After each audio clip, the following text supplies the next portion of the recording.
Dear subscribers, as you know, we shared many information for you, and we are studying very hard to find current news for you. However, I cannot use this channel for future. Please follow our new channel called as Daily News Report and watch our video to support us. Link in description. Also, you can reach the video we shared on Daily News Report by clicking on the top right button. We highly recommend watching, subscribing, and sharing. We will continue to share some news on this channel, but we take precautions against some situations for future. Thank you for supporting us. The Exchange Stabilization Fund, which is the kind of the hidden fund within the U.S. government, has a lot of these derivatives, and they'll steer a market anywhere they want it to go. The fact that the Fed raises a quarter point doesn't make any difference in light of the amount of derivatives that are piled on top of that to control the market.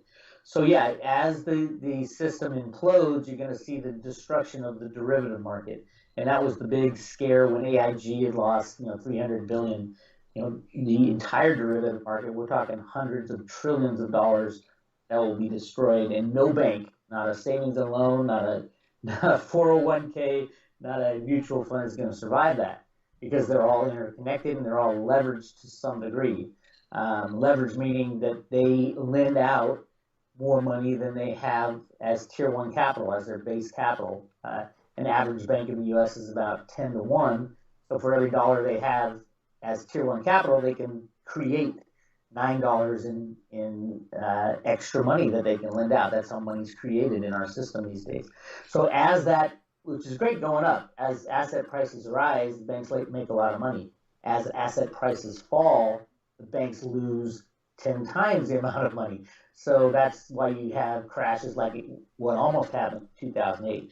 So at the end of that scenario, if there is a total collapse and there isn't a bailout by Congress, which I don't think there is because it would need to be too big, then we get into a situation where does society go within the United States especially. And the Federal Reserve Bank of Boston put out some documents years ago that I discovered.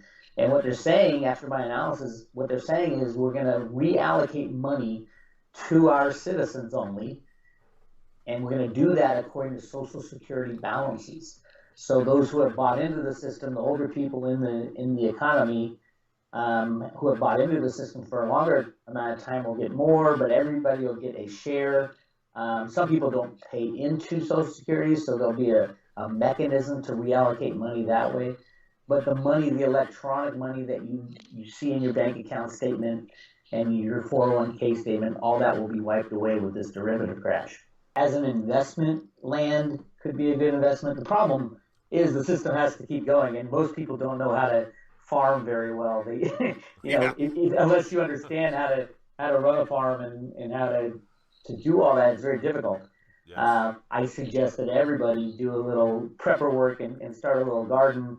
And buy a lot of sprout seeds. Those are the easiest to grow, and they're nutritious. But yeah, if we're talking about investment and investment in land, I don't know if it's such a good idea, because one, the system will have to keep going. Sure. And that's a problem, and it depends how the system will restart.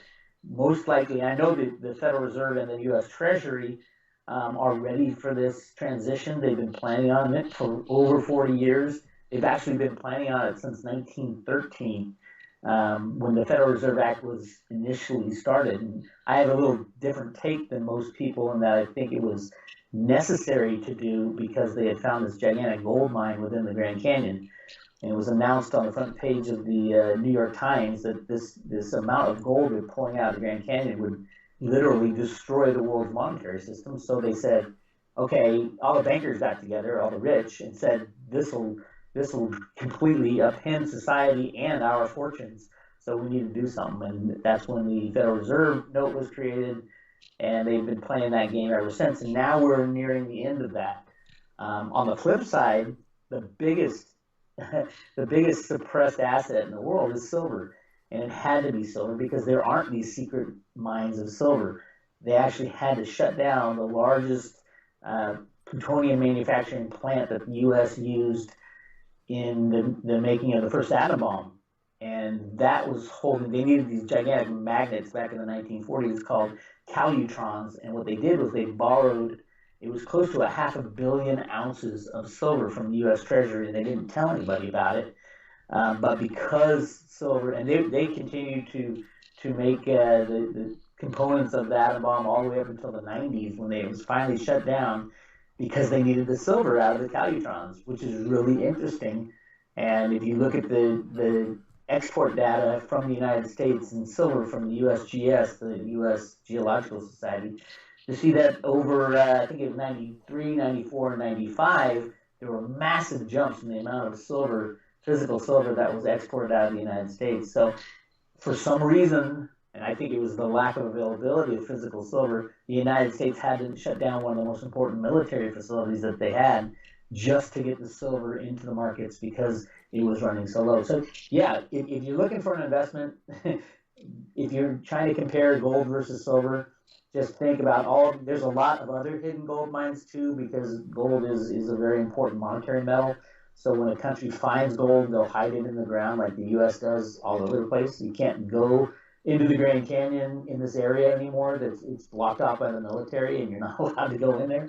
And there's other mines like that within the United States and around the world. So if you're going to look for which investment will do better, gold or silver, I guarantee you that silver, once it's released from manipulation, silver is going to go up multiple times more than gold, could even surpass